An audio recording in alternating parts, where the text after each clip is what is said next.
often business people forget the basic equation of how to run a business. Hi, my name is Bernie Heine, and today I'd like to talk a little bit about the 7 strategies that work together to double your business profits.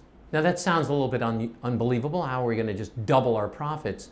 But by making just 10% improvements in each of the 7 areas I'm about to talk about, if you do the math, you'll see it actually can double the profits or even more increase the profits of your business. And so often people forget about this basic relationship.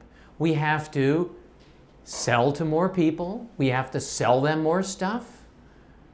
We have to sell it at a higher margin. We have to reduce our costs. And we just go through that very simple calculation, you have profits at the end. And so if we work on each one of these 7 elements and just make even a 10% improvement, you'll see how that drops right to the bottom line and can double profits of the company. So what's the first one? The first thing is we have to get out and meet new people. So one of the strategies is we have to have our marketing focused on benefits. What are we doing for the customer? Remember, they only listen to that radio station, WIIFM, which is what's in it for me. So we need to have a benefits-focused marketing so we attract the most new people to business. The second one is, what about our existing customers? I had a client, he had a database of 600 past customers. What did he do? He marketed to new all the time. He had 0 strategies, no money at all spent on marketing to 600 people and spent all of his money, about $10,000 a year, looking for new customers. So what are we doing to stay in communication with our current customers? Are we involving them in some kind of a communication, whether it's a newsletter or we're having direct outreach, but keeping in close contact with existing customers. The third one is, what about past customers? Why did they leave? Do we even know? Most businesses don't spend any time at all analyzing why people are going out the back door because we're so busy focused on the fun stuff, which is bringing them in the front door. All the fun marketing ideas, great stuff. But what about why they're going out the back? So doing a bit of an analysis on why did they leave, and then if we fix that, we can get them to come back, give them a special offer. So now we have to convert more of them. So how are we going to get more of these people to move from being a prospect, somebody that might have responded to an ad, to becoming a paid customer? This is about having a sales process. So how do you bring them through the funnel? How do you move them through the process, and do you do it in a systematic way that you can improve on time and time again?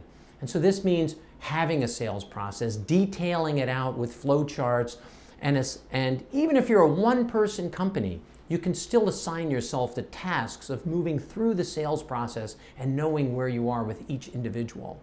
Once we have them, now we want to sell them as much as we can. So how do we increase the percentage that they're buying from us? And with this, a key strategy is upsells and add-ons. So what else can we do for them? Sure, they're interested in this part of our services or this product that we sell. What else can we do for them? If we've done a great job in the sales process of analyzing their needs, we might know of some other ways we can help them that go beyond just the basic product that we have. The next step is to increase our gross margin.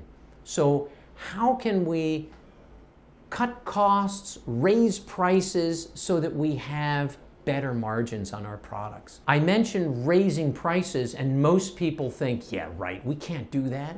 But what I find is most entrepreneurs undervalue their own services. They just don't believe enough in their own products to raise prices. And they just need to take that step, because so often, if you do the calculations, you'll show by raising prices, you make a dramatic increase in your profitability, and oftentimes you only lose a little bit of your business. And in fact, you can afford to lose more business in that direction than if you say the opposite, which is, hey, we're going to cut prices. And oftentimes, if your business is 30% margin business, if you cut prices by 10%, you have to add like 50% more business in order to get back to where you started from. So it's a lot easier to raise profitability by raising prices, and the likelihood of losing business is much lower than hoping that we're going to gain more sales by lowering our prices.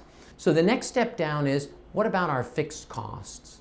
So how often do you do an audit of all your fixed costs? Are you really getting the full value for everything that you're paying for in your business? Oftentimes we just pay bills without thinking about the fact that are we getting really what we should be getting for those things? So negotiate those prices.